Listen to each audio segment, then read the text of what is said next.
Our hearts broke about 30 minutes ago when we got the news that a 6-year-old boy was fatally shot while driving in the back seat of his mother's vehicle. His mother was driving the car. We'll show you footage of what that vehicle looks like in just a second. But first, we want to check in live with CHP this late morning hour. This is Florentino Oliveira. And for the folks who are watching right now, what is it that you're looking out for? We're looking for a white sedan. If you were traveling northbound 55 in the city of Orange between 7:55 this morning and 8:15, especially if your vehicle has a dash cam, we want to see that video and see what we can see, because it was a white sedan that we're looking for. Viewers saw images of what was been described as a gray-colored sedan, a Chevy sedan. Have you spoken to the mother who was driving that vehicle? Our investigators are talking to her. We're trying to get as much information as we can.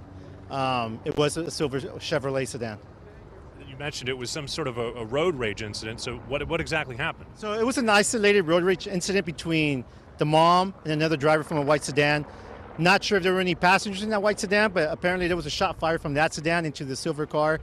And unfortunately, the child that was seated in the right rear seat was struck. Do we know what the family was doing? Was the boy on his way to school? What are the circumstances surrounding that? We don't have that that information yet, but they were traveling 55 northbound, and unfortunately the boy was struck, transported to the hospital, and he was pronounced deceased at the hospital. What can you tell us about the freeway? Is it going to be closed down for quite some time? We're going to be opening up the freeway in about 5 minutes. 5 minutes. Mm-hmm. Okay. On that note, what we're going to do, we thank you for your time this morning, Officer. Glenn and Lou, let's toss it up to Mark Kona, who is live in Sky 5 HD. And Mark, you just heard the news right there, a reopening here in about 5 minutes.